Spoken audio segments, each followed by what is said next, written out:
लंबे इंतजार के बाद आखिर जम्मू वासियों को आज रोपवे प्रोजेक्ट के तहत पीरखो महामाया रोपवे का तोहफा मिल गया। उपराज्यपाल मनोज सिन्हा ने आज रोपवे का उद्घाटन किया। गंडोला की तर्ज पर बनाए गए इस रोपवे की सवारी के दौरान लोगों को सूर्यपुत्री तवी नदी, पुराना शहर सहित अन्य विहंगम नजारे देखने को मिलेंगे। इस रोपवे के शुरू होने से जम्मू में पर्यटन गतिविधियों को भी बढ़ावा मिलेगा। आपको बता दें कि पीरखो महामाया रोपवे की 1184 मीटर लंबाई है और ये 7 टावरों पर स्थापित है। इस रोपवे में विदेशी अत्याधुनिक उपकरण लगाए गए हैं, जिसमें 16 कैबिन स्थापित हैं। प्रत्येक कैबिन में 6 लोगों के बैठने की क्षमता है, लेकिन कोविड प्रोटोकॉल को ध्यान में रखते हुए कैबिन में 3 से 4 लोगों को ही बिठाया जाएगा। ये बदली हुई संस्कृति आपको इसमें दिखाई पड़ेगी कि लंबे समय से जो काम पूरे नहीं हो रहे थे वो अब पूरे होने लगे, और उसी में का एक काम ये भी है जो बहुत दिनों से प्रतीक्षित था जम्मू के लोगों के लिए। रिटायर्ड आईएएस अधिकारी और राजस्व सचिव महबूब इकबाल के जम्मू के लोअर चौआदी स्थित निवास पर आज सीबीआई ने रेड की और वहां घंटों जांच की गई। बताया जा रहा है कि सीबीआई की ये जांच पूर्व में हुए रोशनी घोटाले को लेकर थी, क्योंकि उस समय इकबाल राजस्व विभाग में बतौर राजस्व सचिव तैनात थे।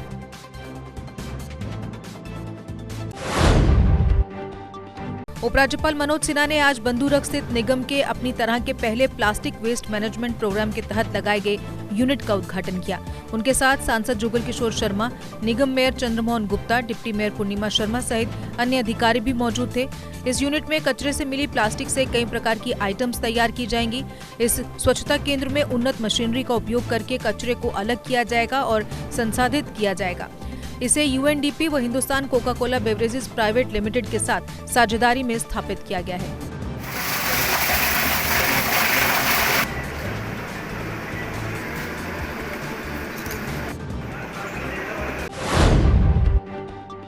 Jammu Kashmir petroleum dealers association ने आज पत्रकारों से बात करते हुए बताया कि सभी पेट्रोलियम कंपनियों द्वारा बीती 9 जुलाई से जो पेट्रोल पंपों पर पेट्रोल दिया जा रहा है उनमें 10% एथेनॉल डाला जा रहा है, जो कि ग्राहकों को नहीं बताया गया है।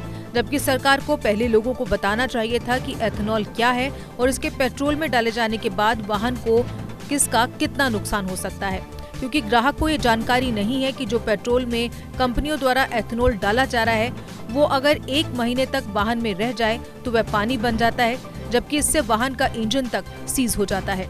कंपनियां अभी इसकी शुरुआत जम्मू व श्रीनगर को दी जाने वाली पेट्रोल की सप्लाई में कर रही हैं, जबकि अभी लद्दाख को इसकी सप्लाई नहीं की जा रही है, क्योंकि वहां पर 6 माह वाहन बंद रहते हैं।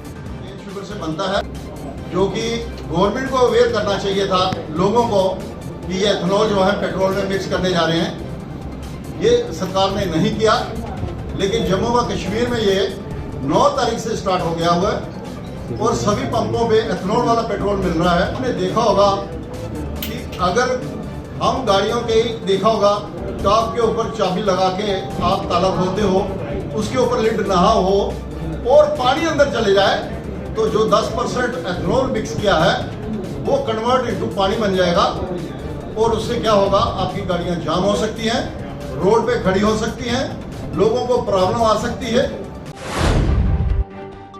अपने क्वालिटी प्रोडक्ट्स की वजह से जम्मू कश्मीर में व्हाइट हाउस होम अप्लायंसेज एक विश्वसनीय नाम है।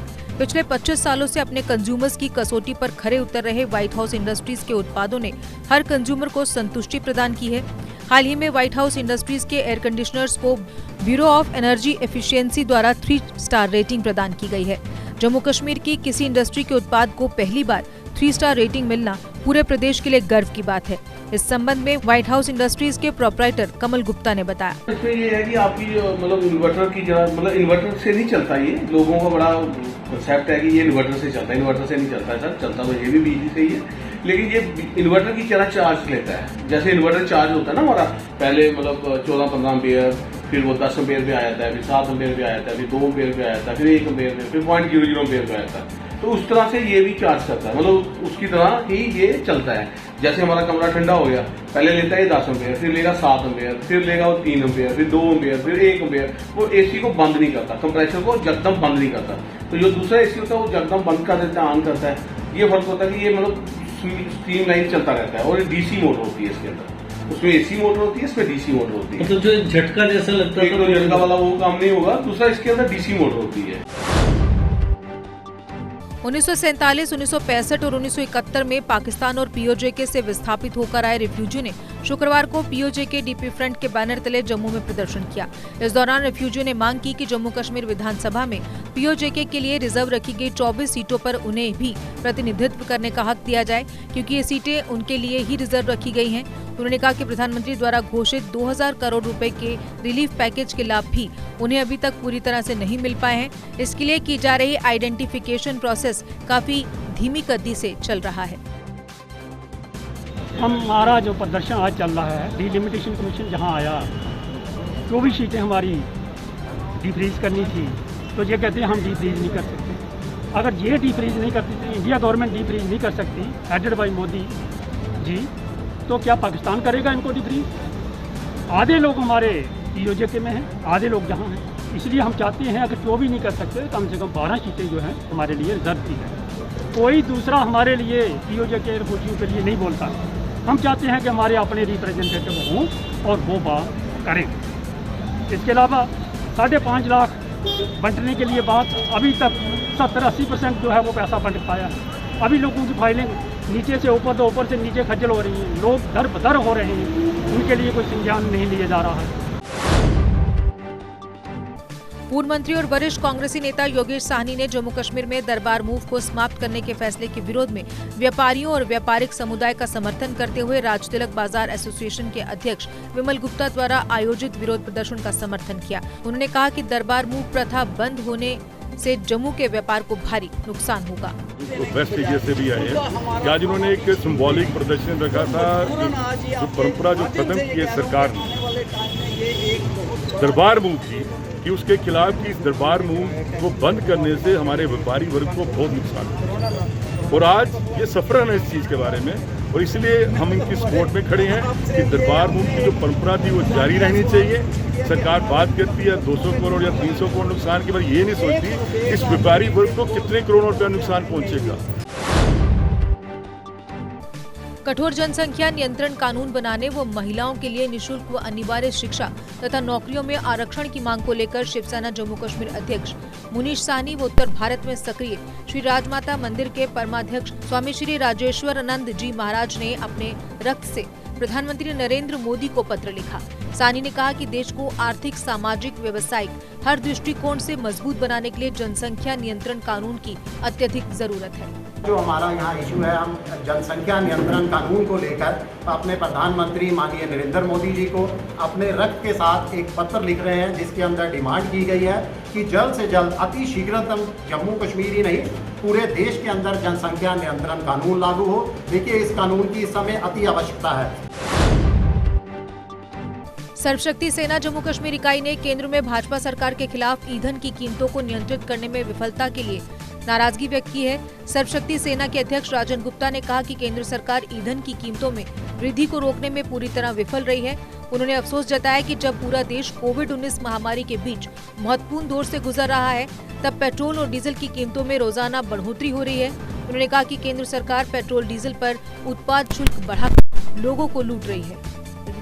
यही रहने देना, इनके हेडर लगाने मैंने। इसी चीज के वजह से जितना भी हमारा जो ट्रांसपोर्ट का है, वो ट्रांसपोर्ट के रेट भी बढ़ रहे हैं और महंगाई जो अपनी चरम सीमा पे पहुंच रही है। पेट्रोल और डीजल की वजह से ही जो बाहर से आवाजाही होती है सामान की, उसी की वजह से आज तेल देखो तो कहाँ पे चला गया, खाद्य पदार्थ देखे जाए तो कहाँ पे चले गए हैं, और महंगाई जो अपने उच्चतम स्तर पर पहुंच गई है। हम सेंट्रल गवर्नमेंट और अपने ड्यूटी एडमिनिस्ट्रेशन पे ये अपील करना चाहते हैं कि पेट्रोल और डीजल की जो कीमतें हैं और इस पे जो एक्साइज ड्यूटी है, चाहे सेंटर की हो चाहे हमारी ड्यूटी एडमिनिस्ट्रेशन की हो, वो कम की जाए। हम अपने माननीय शिवसेना डोगरा फ्रंट द्वारा मछली पालन विभाग के खिलाफ जोरदार प्रदर्शन किया गया। इस मौके पर विभाग द्वारा की गई भर्ती में जम्मू के साथ किए गए भेदभाव को उजागर करते हुए विभागीय निदेशक को नौकरी से बर्खास्त करने की मांग उठाई गई। जम्मू के बच्चों को सर मैं क्या कहने का प्रयास कर रहा हूँ, डिस्क्रिमिनेशन शब्द उसका भी आज अपमान कर दिया गया। 304 बच्चे भर्ती किए गए फिशरी डिपार्टमेंट श्रीनगर में, और पहले सियासतदानों ने करे, वो सियासतदान जो बड़ी बड़ी बातें करते हैं। यहाँ भी एक सियासतदान है, वो कहता है जम्मू के साथ 370 में हुआ क्या, स्टेटहुड ये हुआ। स्टेटहुड के अंदर श्रीनगर के अंदर 304 बच्चे लगाए, उनको तनख्वाह मिल रही है। मेरे जम्मू के अंदर सिर्फ 40 सियासतदान है कहाँ? ये चंगा होइया सब ठीक होइया, कहाँ गए वो लोग? 10वीं की परीक्षाओं में फेल हुए छात्रों ने अपनी 11वीं कक्षा में प्रमोशन देने की मांग को लेकर एक बार फिर से प्रदर्शन किया। छात्रों के इस प्रदर्शन को NSUI के छात्रों ने समर्थन किया है और JK बोर्ड के खिलाफ विरोध प्रदर्शन किया। इस दौरान NSUI के छात्रों ने रोड को ब्लॉक करने का प्रयास किया, पर पुलिस ने उन्हें प्रेस क्लब के बाहर नहीं आने दिया, जहां पर पुलिस के साथ थोड़ी धक्का मुक्की भी हुई। परीक्षाओं में फेल हुए छात्रों की मांग है कि वो दोबारा परीक्षा नहीं देंगे, लेकिन उन्हें अपनी मास प्रमोशन हर हाल में चाहिए।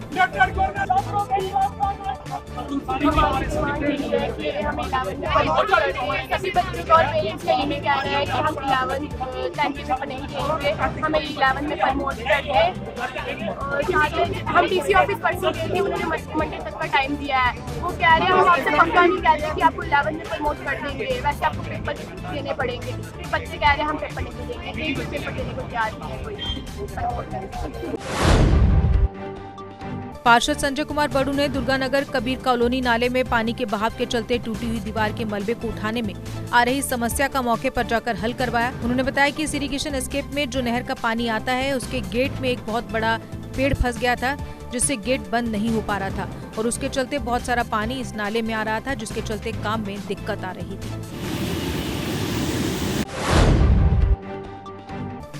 जम्मू कश्मीर भाजपा प्रवक्ता और पूर्व MLC गिरधारी लाल रेना, जिलाध्यक्ष कश्मीर विस्थापित चांदजी भट्ट और अन्य कश्मीरी पंडित नेताओं ने कश्मीर प्रवासियों की समस्याओं को उजागर करने के लिए जम्मू में एक संवाददाता सम्मेलन को संबोधित किया और पंडितों की समस्याओं को उजागर किया। ये सब कहते हुए हमें खेद के साथ एक विषय सबके सामने लाना पड़ता है कि यहाँ पर ब्यूरोक्रेसी का एक सेक्शन है जो माननीय मोदी जी और अमित शाह जी की सारी पॉलिसियों को फेल करने पर तुला हुआ है। पता नहीं उनको इसमें क्या गर्ज है और इनको कौन किसकी पुष्टपनाही पर वो ऐसा करना चाहते हैं। विशेषकर हम 2-3 विषय इस तरफ ध्यान में लाना चाहेंगे। सबसे बड़ा जो है, अमित शाह जी ने 13 फरवरी को लोकसभा में कहा था कि 2022 में हम 6000 जो ये रिक्रूटमेंट हुई है PM पैकेज के तहत उनके घर और उनको ठीक से बसाएंगे। उसके लिए यहाँ पर एक्शन भी हुआ था। माननीय राज्यपाल उपराज्यपाल जी ने भी घोषणा की थी कि 6000 यूनिट्स जो ट्रांजिट कैंप है वो बनेंगे, लेकिन हम देख रहे हैं आज भी उस पर कोई बहुत बड़ा आगे पेशकदमी नहीं हो रही है, प्रोग्रेस नहीं हो रही है, जिसका परिणाम हम विश्व में 2 गुटों में आपस में ही भिड़ाने का काम ये ब्यूरोक्रेसी का एक सेक्शन कर रहा है, ये हम देख रहे हैं। ये बड़ा दुखद है और इससे क्या हो रहा है कि ये जो समाज है, विस्थापित समाज, उनकी विश्वास जो सरकार पर था उसमें उसको धक्का लगता है। JK अपडेट रहे हमारे साथ। अगर आप ये वीडियो YouTube पर देख रहे हैं तो हमारे YouTube चैनल को सब्सक्राइब करें और बेल आइकन को क्लिक करें। अगर आप ये वीडियो Facebook पर देख रहे हैं तो हमारा Facebook पेज लाइक जरूर करें। For advertisement please contact 7051091811।